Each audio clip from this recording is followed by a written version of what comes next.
ويا مساء الفل والهنا عليكم يا بنات، عاملين ايه؟ يا رب تكونوا بخير. النهارده فيديو جديد وروتين جديد ان شاء الله يعجبكم ويشجعكم ويحمسكم. بس ما تنسوش تصلوا على سيدنا محمد، اللهم صل وسلم وبارك عليه، وكمان صلوا عليه في الكومنتات، وكمان لايكاتكم الحلوه. ولو انتم مش مشتركين في القناه مستنيه منكم اشتراكاتكم وتعليقاتكم القمر اللي زيكم. عاملين ايه؟ يا رب تكونوا بخير ومتدفيانين كده في الساعه والتكتكه اللي احنا فيها دي. بجد الساعه مخلياني مكسله خالص، بس لا خلاص حسيت ان الشقه كده بدات تنهار، فقلت لا لازم كده ايه، اقوم كده واحمس نفسي، لان بجد والله الساعه عامله عمايلها معايا. بس قبل ما نبدا الفيديو ونشوف هنعمل ايه، قلت كده اعمل فطار حلو كده، بما اني الفطار ده يعني مش بفطره على طول، اللي هو الفطار التقيل ده. يعني بصراحه انا من نوعيه الفطار الخفيف، ما بحبش افطر فطار تقيل وانا ناويه اعمل حاجه لانه بيكسلني. فلما بفطر فطار خفيف كده بقوم كده ايه خفيفه، بس بما ان الولاد قاعدين بقى وخلاص ونزولهم في المدرسه قل اليومين دول عشان الامتحانات، فقلت كده نعمل فطار حلو كده قبل ما اقوم هشوف هعمل ايه. النهارده كده الروتين بتاعنا في اوضه النوم واوضه يعني يعتبر انا عملت الثلاث اوض، بس ايه صورت معاكم اوضه النوم واوضه بنتي. يعني ايه، هنقول تنظيف كده حلو كده، تنظيف اسبوعي، مش التنظيف العميق اللي هو بتاع قبل رمضان. كل سنه وانتم طيبين، خلاص احنا دخلنا في رجب وخلاص هل علينا روايح رمضان. بس قلت ايه، اصبر شويه على التنظيفات، يعني انا حاسه ان لسه بدري شويه على التنظيف. ان الولاد قاعدين بقى خلاص، بدأ نزولهم يخف للمدرسة علشان خاطر الامتحانات، فانا شايفة ان لسه بدري قوي. يعني انا بحب انضف قبل رمضان باسبوعين علشان كمان افرش الشقة الفرش بتاع رمضان. انتوا كمان يا بنات بتفضلوا التنظيفات العميقة برضو بدري كده، ولا بتفضلوا قبل رمضان برضو بشوية؟ يعني بحس ان الولاد طول ما هم قاعدين في البيت مش هيخلوا حاجة في مكانها، فالاحسن ان احنا نعملها شوية متأخر شوية علشان تبقى الشقة نظيفة ومحافظة على نظافتها كده. فخلاص انا هنا كنت شلت الملاية ونفضت كده ولمعت، يعني ايه تنظيف اسبوعي كده، اللي هو لما باجي اشيل الملاية باخد الخشب كده بتاع اوضة النوم معايا كده تلميعة. حابه اخد كمان رايكم في مواعيد تنزيل الفيديوهات ان شاء الله. حابه ان انا انزله لكم متاخر شويه، لاني حاسه ان بالصبح كده طبعا كلنا بنبقى محتاسين في البيت وفي الشقه وفي المطبخ وكده، فحاسه ان افضل وقت ان هو يكون متاخر شويه. قولوا لي ايه رايكم، حابين ان انا انزل لكم الميعاد امتى؟ بس انا حابه ان هو يكون متاخر شويه، لان كلنا بتبقى يعني على المغرب كده بنكون خلصنا كل حاجه وبنبقى قاعدين.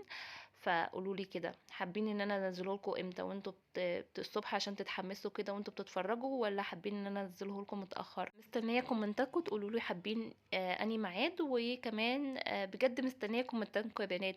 يعني فين الكومنتات بجد؟ يعني والله انا بجالي كده بصراحه قله حماس كده من القناه بصراحه. يعني شايفه ان انتوا يعني مشاهداتكم كويسه وبتعملوا لايكات بس مش بتكتبوا كومنتات. قولوا لي حابين تشوفوا ايه حابين تقترحوا عليا، حتى لو في حاجه كمان مضايقاكم انا بقبل عادي والله خالص. فمستنيه رايكم بجد، انا بقبل عادي والله يا بنات، ما دام اللي هيكتب حاجه يكتبها كده، ما نجرحش بعض في الكلام ونكتبها بطريقه حلوه، انا بقبل عادي خالص والله. بس مستنيه بجد كومنتاتكم، لان دي اللي هتشجعني وتخليني ان انا اكمل كده في القناه واحقق ان انا الهدف اللي انا بجد نفسي اوصل له.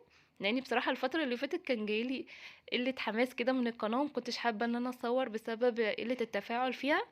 بس ان شاء الله يعني انا هسعى وهسيب الباقي على ربنا وعليكم ان شاء الله يا بنات. فانا متاكده ان احنا ان شاء الله هنكبر القناه مع بعض ونعمل عيله كده حلوه مع بعض. والله والله يا بنات، علشان بس تبقوا عارفين انا مش هدفي خالص خالص الربح من القناه. اكيد طبعا مش هضحك عليكم، لو جالي منها ربح مش هقول لا. بس مش هدفي بصراحة الربح منها، لاني اللي هيخش مجال اليوتيوب ويبقى هدفه اول حاجة ان هو يجيله منها فلوس، فهو هييأس. انا بس كل هدفي منها ان احنا يبقى في صحاب كده نتكلم مع بعض وناخد رأي بعض، وكمان ان انا اتحمس ان انا طبعا على فكرة ان التصوير بيحمس ان انا اقوم اعمل حاجة في البيت حتى لو انا مكسلة. لا فانا عايزة انزل فيديو النهاردة، لا القناة هتقع، فلا هقوم اصور واقوم اعمل حاجة فهتحمس في البيت. يعني من ساعة ما عملت القناة وانا حاسة ان انا متحمسة في البيت وبعمل، حتى لو التصوير متعب ومرهق لا بس حاسة ان هو بيحمسني، وان انا كمان احمس بنات معايا هم بيتفرجوا وكده، دي حاجه تسعدني. يكتبوا لي كومنتات حلوه، دي حاجه تسعدني. ويكون كده ربنا كده يجعل فيه قبول بيني وبينكم ان شاء الله، ونكبر القناه مع بعض. سامحوني بقى لخبطه الكلام، بس انا بتوتر لما باجي بتكلم بصراحه. عايزة أقول لكم إن أنا والله يعني يشهد عليَّ ربنا، مش هدفي خالص الربح من القناة بصراحة، يعني مش أول حاجة حيطاها، بس طبعًا لو جه أكيد مش هاقول لأ، ما حدش هيقول لأ طبعًا، بس هو حاجة هتسليني. طبعًا إحنا أغلبية الستات اللي بيبقوا قاعدين في البيت بتبقى حاجة بتسليهم، في البيت ما دام مش بيعملوا حاجة غلط ومش حاجة تغضب ربنا، فإيه المشكلة؟ ما فيش مشكلة، وما دام زوجي موافق على حاجة زي كده فطبعًا ما فيش مشكلة، ما دام إن أنا عارفة حدودي كويس وعارفة إيه اللي هاطلّعه وإيه اللي ما اظهرهوش، فأنا شايفة إن دي حاجة تسعدني، بس محتاجة منكم تشجيعكم، محتاجة منكم دعمكم إن أنتم تقفوا جنبي كده حتى لو بcomment حلو، فدي حاجة عندي كبيرة، حتى لو أنتِ كتبتِ comment حلو فدي حاجة عندي كبيرة. أتمنى بس أكون وضّحت لكم أنا هدفي إيه من القناة، وأنا حاسة إن أنا رغيت كتير بس استحملوني اعذروني يعني لو رغيت معاكم كتير. فزي ما قلت لكم يا بنات ان اليوتيوب بصراحة شروطه صعبة، واللي داخل اليوتيوب او اللي عايزة تخش اليوتيوب ومفكرة ان هي تقبض على طول، لا انت محتاجة تراجعي نفسك، تتفرجي على فيديوهات كتير، لانك انت اليوتيوب مش لسه فيه شروط كتير قوي عقبال ما تحققي. فمش عارفة هتصدقوني ولا لا، بس في ناس كتير بيقولوا انتوا بتقولوا كده وانتوا داخلين عشان الفلوس. اكيد طبعا لو حاجة جالي منها ربح اكيد مش هقول لا، بس انا بصراحة مش هدفي. لما حبيت ان انا اعمل قناة، ولما حبيت ان انا اعمل القناة الاولانية كانت خلاص، والله كانت خلاص قربت احقق الشروط، بس جه ظروف تعب وكده، فبصراحة ما عرفتش اكمل فيها يعني، ووقعت خالص. لكن مش هدفي منه اكتر من ان انا بحب التصوير، وحاجة كمان شايفة ان هي حاجة بتسليني وانا قاعدة في البيت في وقت فراغي كده اعملها، وكمان بتشجعني في البيت زي ما قلت لكم ان انا بقوم اتشجع واتحمس ان انا اعمل حاجه في البيت. لو انا مش بصور صدقوني هكسل واقعد مش هعمل اي حاجه، فهي بتشجعني، وكمان ان انا يعني اساعد ان انا اشجع حد تاني، دي حاجه تفرحني وتسعدني قوي. فزي ما قلت لكم مش هدفي والله منه فلوس خالص دلوقتي، اكيد فيما بعد، واكيد طبعا لو جت مش هقول لا عشان ما بقاش كدابه وبضحك عليكم.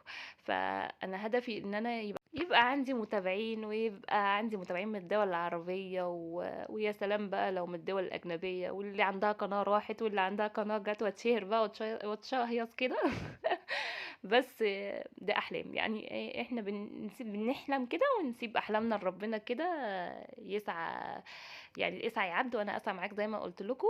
وده حبيت كده ان انا اعرفكم ايه هدفي من القناه، فان شاء الله خير. بس ادعوا لي ان انا اكمل القناه دي، ما اعملش زي التانية ان قبل ما الشروط خلاص كنت خلاص قربت اخلصها واروح قافلاها. فادعوا لي وادعموني كده ان انا اكمل، وانا عارفه ان انتوا بنات حلوين وامارات كده وهتشجعوني. انا رغيت معاكم كتير طبعا، انتوا شايفين الفيديو شارح نفسه، فانا حبيت ارغي معاكم كده في اي حاجه تانية غير الفيديو عشان ما تملوش. خلاص انا كده كنت خلصت وخلصت، وكنت خلصت كمان كوم غسيل قد كده، بس ما حبيتش اجيبه بقى معاكم عشان ما نبقاش بنعيد كل روتين نفس الموضوع، عشان ما تزهقوش وتملوش يعني، نجدد لكم كده، ولما تيجي كمان الاجازه ان شاء الله نعمل لكم كده شويه تجديدات.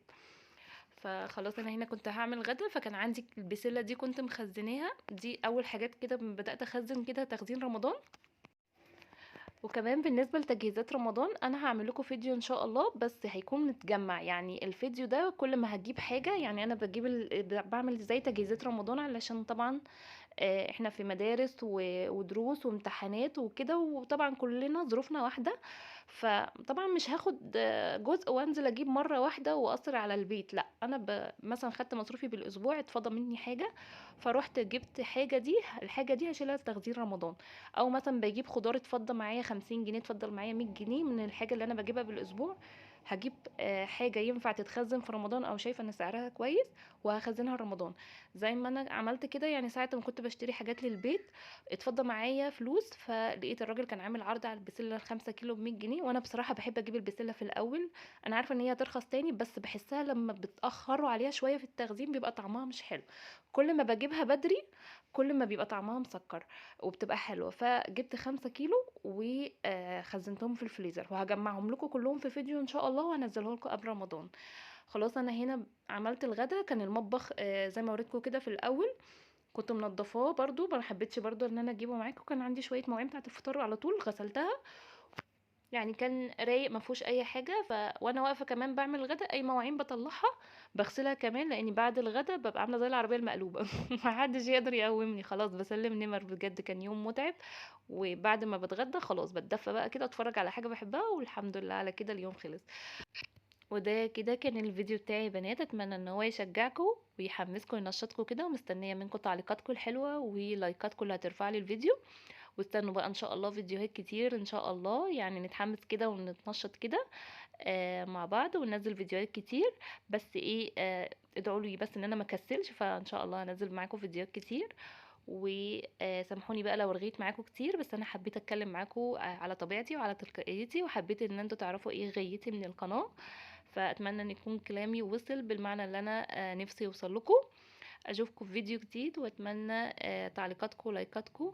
وده كده كان الغدا بتاعنا النهارده، وده كمان الفيديو بتاعي النهارده، واشوفكم في فيديو جديد.